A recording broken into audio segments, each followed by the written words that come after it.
Hello everybody, I am Gareth here from What Culture Wrestling, and I'm here on a Sunday, and nobody else is here in the office. Yeah, not been here long and I've already been left on my own. But don't feel too sorry for me today, because I've got some incredible news stories that we're going to cover. We've got a lot of things to get through as quick as possible, really, because I could be here for quite a while. A lot of stories. So what I'm going to start with first, we're going to go with AAA's Lucha Libre star Parka has unfortunately died. He died at age 55, and this is he's a Mexican sensation. Obviously, he's one of the best wrestlers that AAA probably had in the modern era. He unfortunately passed away after injuries that he suffered in a match towards the end of 2019. He was performing a dive through the ropes. It was a match with Rush, Murder Clown, and La Parka. He dived straight through the ropes and he hit the steel barricade, which is horrendous. And then he smashed his head off the cement floor.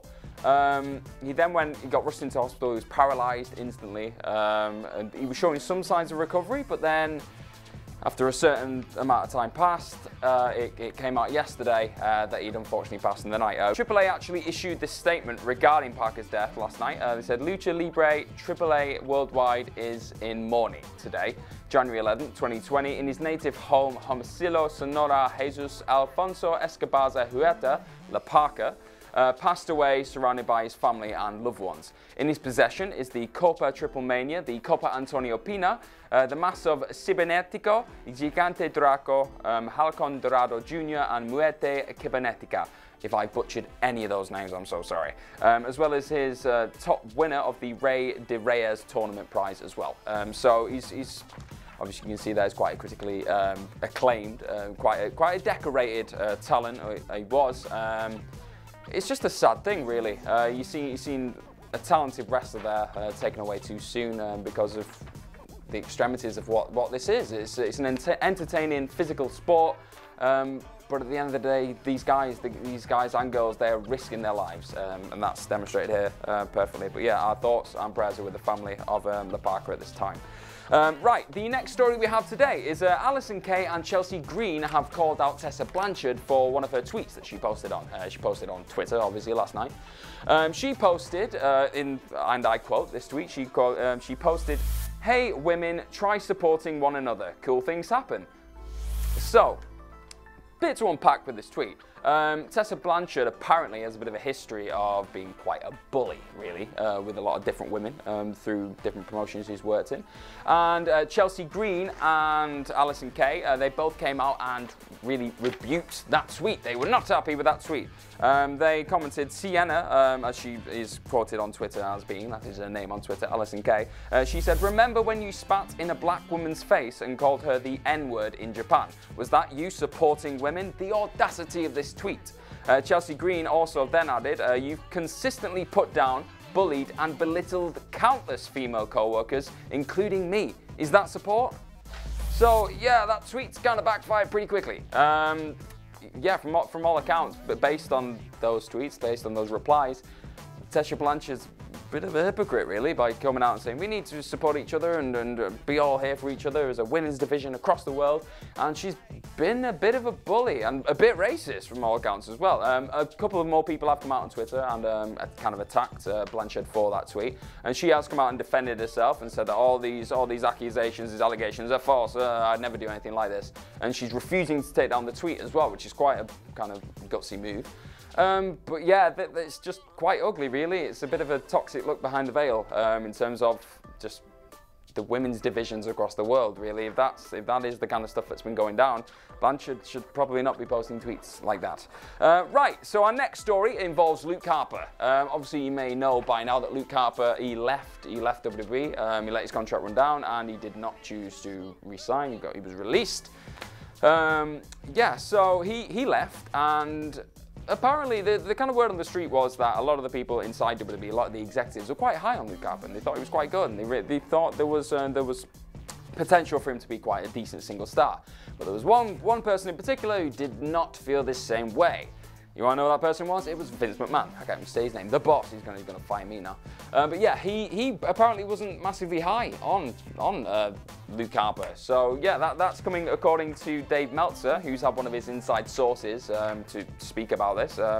The inside source actually mentioned that he thought that Harper would be better off outside of the WWE, so I don't think that's a good look. I mean, this guy works for WWE, and he could see that if Harper was going to be patient, wasn't going to stick around and just see if his chance would come, I don't think, well, that quote there proves that it probably wouldn't have been a good idea. Harper probably would never have got his chance, so he thinks it's a better decision for him to leave, and like he is doing, he's taking up his new allies as Brody Lee, and he's probably going to go to AEW after his 90-day no-compete clause is kind of finished up and all that.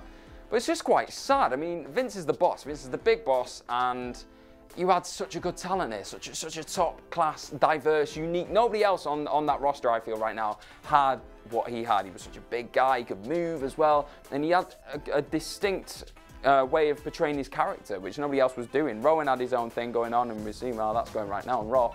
But yeah, I think Harper definitely could have brought something to the table, but it's their loss, and I think it may be AEW's gain at this point. Right, moving on to the next story. WWE apparently are doing everything in their power to keep hold of the Revival.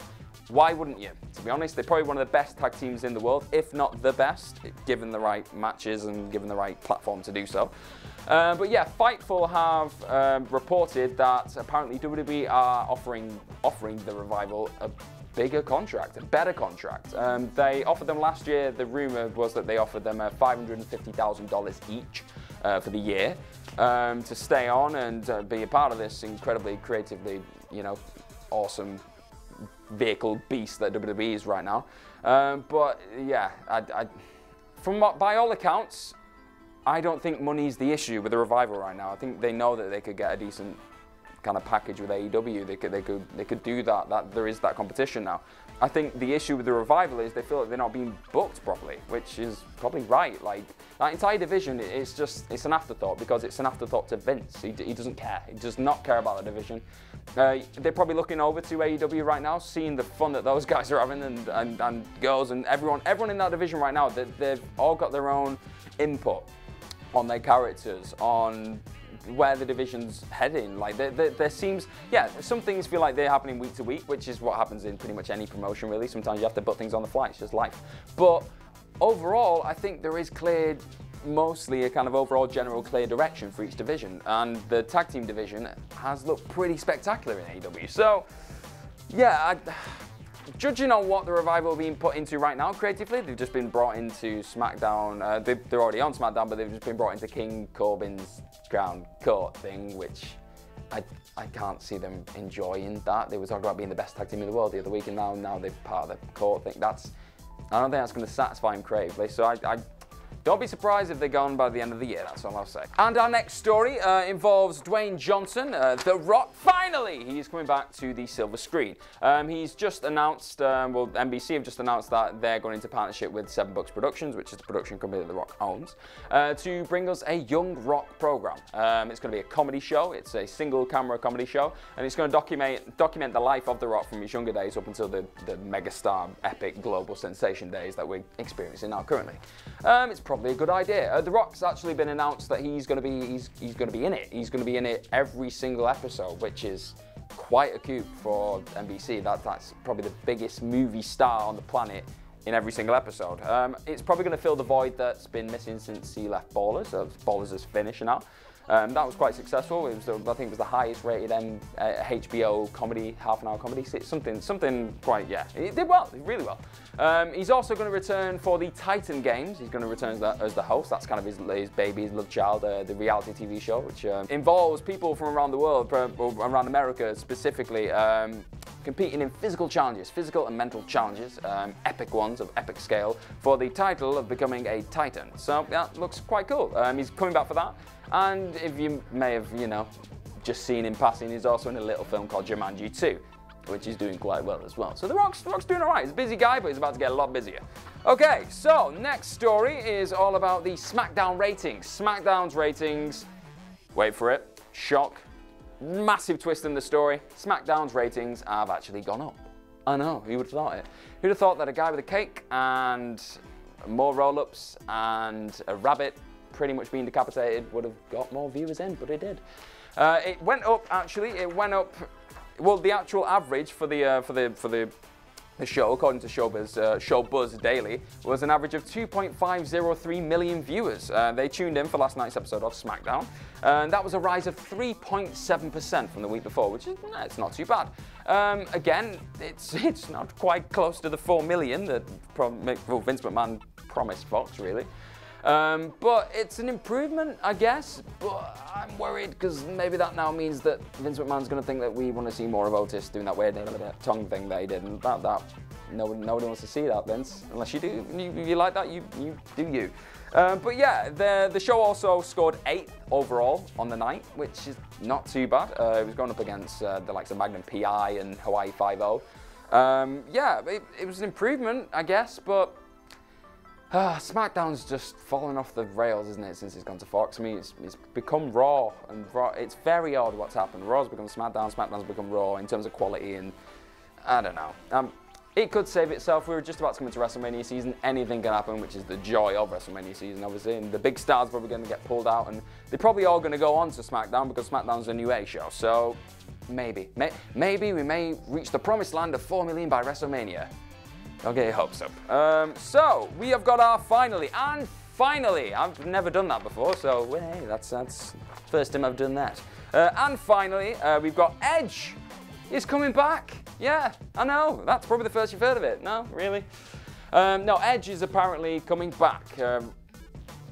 That's coming off reports of every single news outlet really on the internet, which are all saying that Edge is a lock really for the Royal Rumble match, which is mad really, because there was a point we never thought we'd see him again. I remember listening to a podcast, the Edge and Christian podcast, when I think Daniel Bryan was on and he was talking about his return, and Edge just said it's not feasible. It's a different kind of injury. It's fusion. I'm not a doctor. I can't tell you like verbatim why it was so different, but he just said it's not possible for him.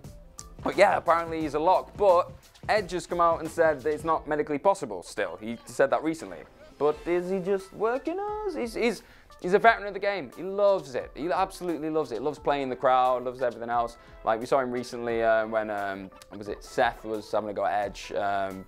Yeah, involving the kind of Becky and Beth. They had that little thing on Twitter, and Edge was getting involved with that, and everyone was going crazy. Like, oh my God, we're going to see Seth Rollins versus Edge at some point. We haven't. Just like we're not going to see CM Punk versus Seth Rollins. Like, it just is what it is. But I think Edge wouldn't want to deprive us, the fans, because he knows how much we love surprises. I don't think he'd want to deprive us of that surprise. Let us know what you think. Do you think he's going to turn up? Do you think he might even turn up in that much touted number 30 spot? And on that subject, who do you think could come out as number 30 if it's not the rated R superstar himself, Edge? Yeah, that's pretty much the news for today. That's the first time I've done that on my own, really, for wrestling. So yeah, let me know what you guys think about all of our subjects today. Let me know about, yeah, what you think of The Rock's new series, what you think of the Revival's chances of being left in WWE, what are the chances of leaving. And yeah, just like, share, and subscribe. And thank you very much for tuning in on a Sunday. Hope you have an incredible rest of your day. And yeah, I'll see you soon.